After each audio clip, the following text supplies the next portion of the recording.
今年10月，中共第20届四中全会将在北京举行。这场原本1年前就该召开的会议被推迟至今，已不再只是例行检讨经济规划，而是一次牵动中共权力版图的大考。这1年的延宕是决策分歧难以化解，还是高层权力重新洗牌的前兆？接班人会否在此时浮出水面？军委悬缺如何补位？习近平独尊地位是否出现松动？重重问号让这场会议成为观察中共政局走向的关键窗口。您好，这里是大时局要闻透视，我是邵峰。2025年10月，中共将在北京召开中共第20届四中全会。按照官方说法，这场会议的主要议程是由中共政治局向中央委员会报告工作，并审议国民经济与社会发展的第15个5年规划，也就是“15-5”规划。但外界普遍认为，这次四中全会真正的看点不在经济，而在人事。先来看时间点，中共四中全会原本应在2024年秋季召开，却一延再延，直到今年7月30号才由中共政治局正式宣布确定10月召开，整整延后1年。背后透露出什么讯号？一位北京的政坛知情人士透露，对于这场会议的发展方向，高层内部争论激烈，争论点不仅仅是政策，还包括核心的权力结构。不少在任与退休干部对当前经济困局感到不满，要求习近平回归务实，多搞经济，少搞斗争的声音在体制内悄悄发酵。政治斗争疲于奔命，经济民生一地鸡毛，已经让党内不少人心生动摇。那么这次四中全会到底会不会涉及高层权力的重新洗牌？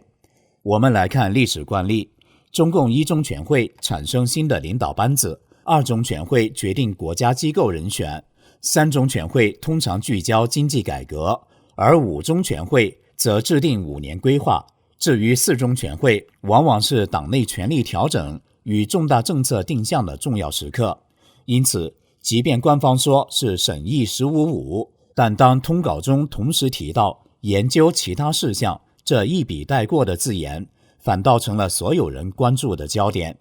来自台湾国防安全研究院的研究员沈明世就指出，审议规划只是程序而已，外界更关注的是中国的权力结构会不会改变。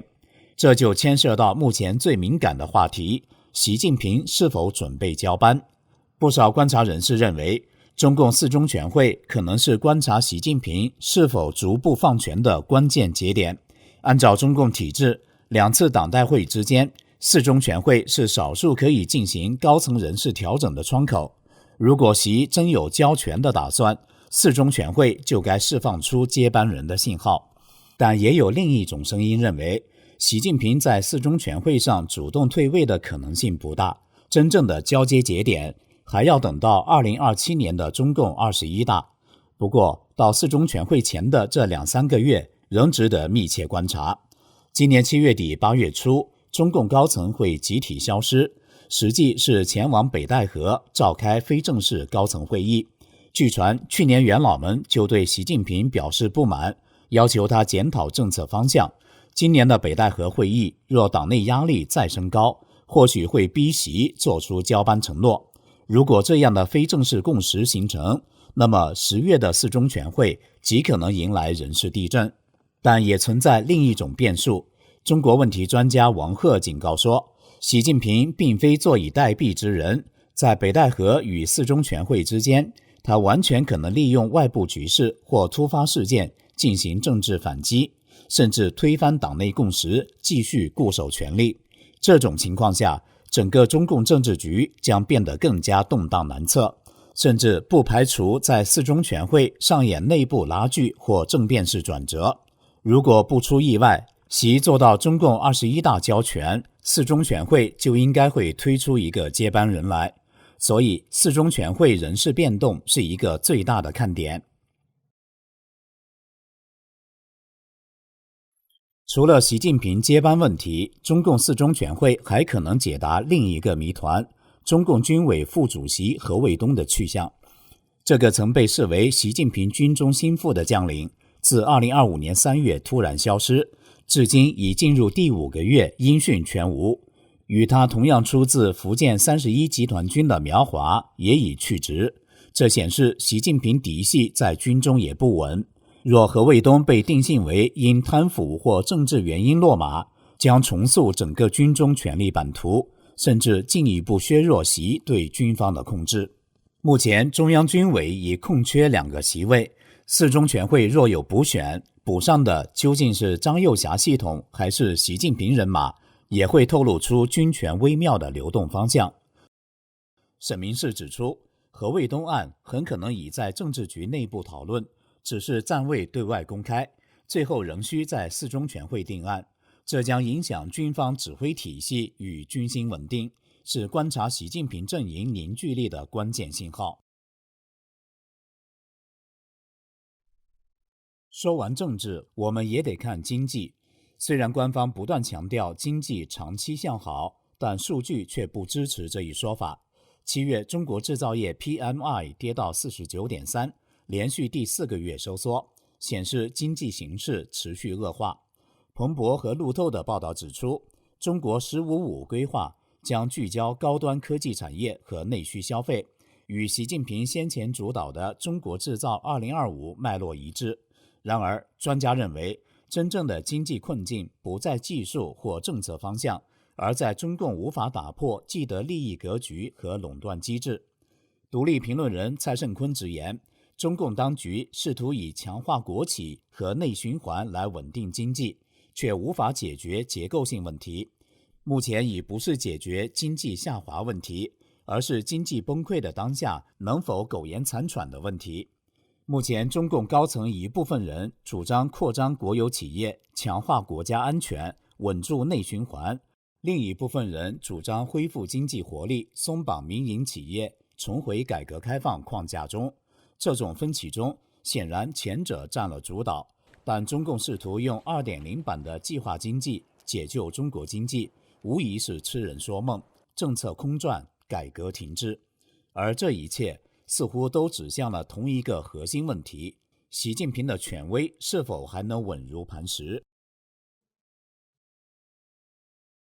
就在7月30号，中共中央政治局会议通稿中出现了一个令人震惊的措辞变化，罕见地将邓小平理论、3个代表、科学发展观和习近平新时代中国特色社会主义思想并列，作为未来“15+5”规划的指导方针。这种几乎全套罗列的表述方式，立即引发外界对中共内部政治风向转变的高度关注。长期以来，中共高层文件几乎全面聚焦习近平思想，而这次将历任领导人的思想再度写入中央文件，被部分学者视为中共可能正在重新调整宣传战略，淡化习近平个人思想的绝对地位。学者指出，这种做法或是中共内部压力的反应，来自党内元老与技术官僚对习的统治方式不满，迫使习在路线上做出象征性退让。这次会议重提邓江湖的政治理念，被视为习近平为换取党内团结所做出的政治妥协。熟悉中共党史的研究者张成熙指出，自从2023年起，中共重大政策文件几乎只保留习近平新时代思想的表述，过去领导人的政治理念被边缘化，如今重新提及邓江湖路线，是明显的风向变化。张成熙指出，去年中共3中全会闭门期间，习近平遭遇党内反对声音，如今这一变化可能是习被迫做出的让步。多位分析人士认为，在外资撤离、经济下行、地方财政吃紧的大背景下，习近平试图通过重新提及前任理念，恢复政策连贯性与党内正统性，释放团结讯号。旅美中国问题研究者冯先生指出，中共过去几年完全围绕习思想运作，但现在情势变了，中央希望重新团结党内各派，稳住社会与市场信心。但他也提醒，江湖时代的中国与现在已天差地远，当年中美关系密切，资本涌入，如今却是中美脱钩，审查升级，民间信心流失，这使得政策调整的空间大幅压缩。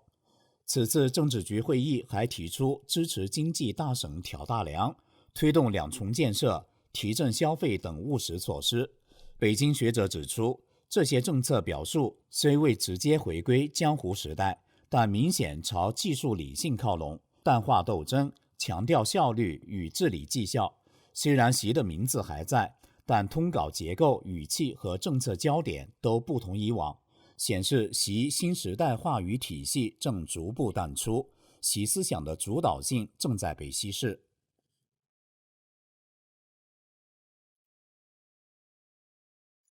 从北戴河到北京，从党内斗争到思想让步，从军中失控到经济困局，10月的中共四中全会将暴露中共体制内部最深层的裂痕。习近平会不会交权？谁是接班人？军委人事将如何变化？四中全会究竟会衍生出怎样的政经路线？是改革转折还是左转加速器？当习思想不再被独尊，当邓江湖理论重现在官宣通稿里，一场看似象征性的措辞变化，背后也许正是权力动摇的前奏。接下来的几个月，中共政局将进入高度不稳的过渡期，权力会平稳交接还是剧烈反扑？这关乎中国未来10年的走向。10月，北京，中共体制或将走入下一个转折点。风暴未至，但空气中已满是焦灼。这里是大师局要闻透视，感谢您的陪伴与思考，请订阅、分享并打开小铃铛，一起在动荡中坚守真相，在黑暗中点燃希望。